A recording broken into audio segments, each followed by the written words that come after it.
ఇప్పటికే చాలా టైం అయింది సార్. ఒక నిమిషం ఏంటి సార్, టాప్ మాట్లాడండి. ఒక నిమిషం కన్నా ఎక్కువ మాట్లాడండి. ఇప్పుడు నేను ఎన్ఆర్జీసీ నరేగా మెంబర్ సార్, నేను నరేగా స్టేట్ కౌన్సిల్ మెంబర్, నేను ప్రెసెంట్ నరేగా అనేటువంటి దాన్ని ఉంటే ఎన్ఆర్ఈజీఎస్ ఉంటే ఎన్ఆర్ఈజీఎస్ని విబి జీవిరామ్జీ అనేటువంటి ఒక పథకంగా మార్చారు. అసలు నరేగాలో లేబర్కు ఉన్నటువంటి మొత్తం పేమెంట్ కూడా కేంద్రం 100% కేంద్రం భరిస్తుంది, 0% స్టేట్ భరించేది ఇంతకుముందు.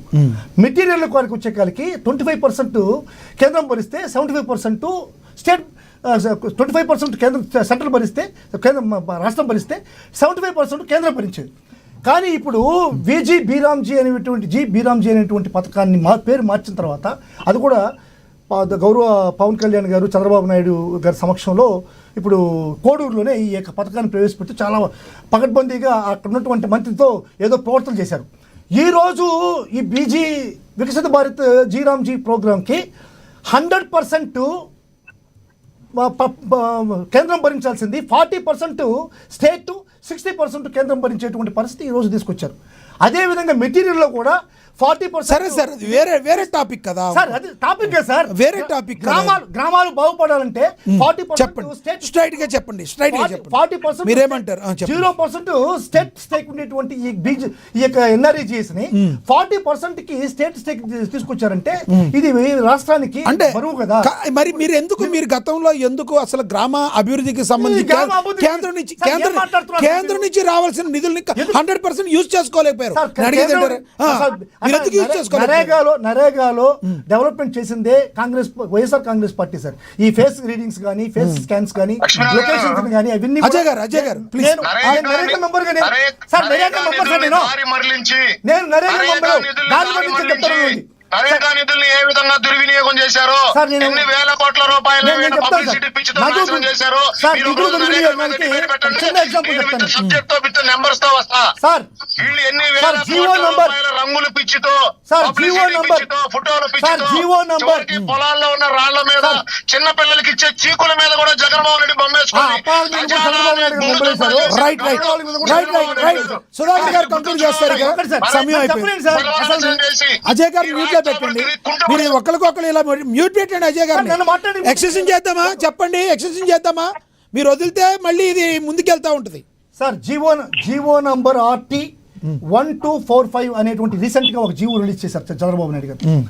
దీనికి దేవాదాయ శాఖ నుంచి 26 కోట్ల రూపాయలు, తల్లికి వందనం అనేటువంటి ఒక ప్రోగ్రాంకి దేవాదాయ శాఖ నుంచి 26 కోట్ల రూపాయలు డైవర్ట్ చేశారు సార్.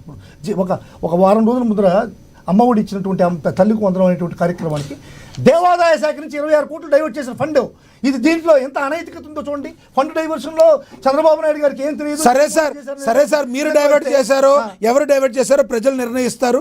అన్నిటికీ అంతిమ నిర్ణేతలు ప్రజలు ఉంటారు, దానిలో డౌటే లేదు. మీరు టాపిక్ మీద చెప్తా అని టాపిక్ మీద చెప్పకుండా మీరు విమర్శలు గుప్పిస్తాకి మీరు చూస్తున్నారు. మీ ఆరోపణ, ప్రధాన ఆరోపణ పంచాయతీరాజ్కి సంబంధించింది. సో ఇప్పుడు ఏమంటారు? స్ట్రైట్ గా చెప్పండి, ఏమంటారు? స్ట్రైట్ గా వచ్చి యాక్చువల్గా 0 స్టేక్ ఉన్నటువంటి స్టేట్ పంచాయతీరాజ్ శాఖ ఒకటి చెప్పండి. కాదు సార్, పంచాయతీరాజ్ శాఖలో పవన్ కళ్యాణ్ గారు ప్రస్తుత ప్రభుత్వం సక్సెస్ అయిందంటారా, ఫెయిల్ అయిందంటారా?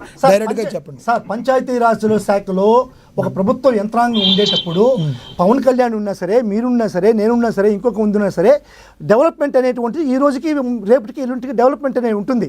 దాంట్లో ప్రత్యేకించి ఇది పంచాయతీరాజ్లో పవన్ కళ్యాణ్ ఉండబట్టే డెవలప్మెంట్ జరిగిందనేటువంటిది ఎవరు అలా ఉన్నది ఎలా తేగలిగారు?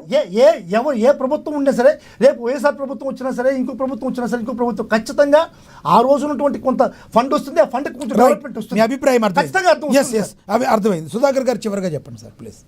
30 secondsలో క్లోజ్ చేయండి సార్ ప్లీజ్. సుధాకర్ గారు వాయిస్ మ్యూట్లో ఉంది. సుధాకర్ గారు మ్యూట్లో ఉంది చూడండి. సుధాకర్ గారు వాయిస్ మ్యూట్లో ఉంది సార్. సుధాకర్ గారు వాయిస్ మ్యూట్లో ఉంది చూడండి. చెప్పండి. హలో ఎస్ చెప్పండి, కంక్లూడ్ చేయండి సార్. ఏదైతే ఇప్పుడు కేంద్ర ప్రభుత్వం తీసుకొచ్చిన పథకానికి 25% ఉన్న రాష్ట్ర వాటాను 40% పెంచారంటారో, ఇది కేంద్ర ప్రభుత్వం దేశవ్యాప్తంగా తీసుకున్నటువంటి నిర్ణయం తప్ప ఆంధ్రప్రదేశ్ కోసం తీసుకున్నది కాదు. బహుశా రాష్ట్రానికి భారం పడుతుంది అనుకుంటే జగన్మోహన్ రెడ్డి గారు క్వశ్చన్ చేయాల్సింది. మీరు 25%ని 40% ఎలా పెంచారని కేంద్రాన్ని క్వశ్చన్ చేసి ఉంటే బాగుండేది. మరి ఆయన ఎక్కడ క్వశ్చన్ చేయలేదు. ఒకటి. రెండోది ఏంటంటే 24వ ర్యాంకులో వైసీపీ హయాంలో 24లో ఉన్నటువంటి రాష్ట్రం 1వ స్థానానికి వచ్చింది. ఎందులో వచ్చింది? RSGA అంటే రాష్ట్ర గ్రామ స్వరాజ్ యోజన ఏదైతే అభియాన్ అనే ఒక పథకం ఉందో దాంట్లో 24వ స్థానం నుంచి 1వ స్థానానికి వచ్చింది. అంటే ఎంత పని చేశారు అనేది చెప్పడానికి ఇది ఒక కొలమానంగా ఉంది. రైట్ ధన్యవాదాలండి మీ అభిప్రాయాన్ని తెలియజేస్తున్నందుకు సుధాకర్ గారు అనలిస్ట్. అదేవిధంగా ధన్యవాదాలండి అజయ్ కుమార్ గారు, ధన్యవాదాలండి తిరుత్తూరి వేణుగోపాల్ గారు, ధన్యవాదాలండి మధుసూదన్ రెడ్డి గారు మీ యొక్క అభిప్రాయాన్ని తెలియజేసినందుకు. వ్యక్తిగతంగా విమర్శలు చేసుకోవాలనే ఉద్దేశంతో మనం ఎవరు పెట్టో అనుకోకుండా కొన్ని సందర్భాల్లో ఈ రకంగా జరుగుతుంది. కానీ ఇద్దరు గౌరవనీయులు ఎప్పుడు కూడా లేని ఈరోజు మీరు ఇలా సంయమనం కోల్పోవడం నిజంగా బాధాకరం. నెక్స్ట్ ఇంకెప్పుడు ఇలా కాకుండా మనం కూడా చూడాల్సిన బాధ్యత మా మీద కూడా ఉంటుంది 100%. కానీ ఈ యొక్క క్షణంలో, బలహీనమైన క్షణంలో ఈ రోజున ఇలా మాట్లాడుతాం నిజంగా విచారకరమని నేను మరి ప్రజలందరికీ కూడా నేను కూడా అపాలజీ ఒక రకంగా నా సైడ్ నుంచి చెప్పాల్సి వస్తుంది. ఎందుకంటే ఇలా తిట్లు దండకానికి మేము ఎప్పుడు కూడా ఏఎన్ఎన్ న్యూస్ ఎప్పుడు కూడా ముందుకు తీసుకెళ్లే ఉద్దేశం మాకు లేదు. సమస్య ఏదైనా ఉంటే సమస్య గురించి మాట్లాడటం, దాని మీద డిబేట్ చేయటం, దాని మీద పరిష్కార మార్గాలు ఏంటి దాని మీద తప్పితే ఇలా ఇండివిజువల్గా మేము ఎప్పుడు కూడా మాట్లాడడం. సమయంను కోల్పోయిన ఇద్దరికి కూడా మరొకసారి ఇలా కాకుండా చూసుకోవాలని నా యొక్క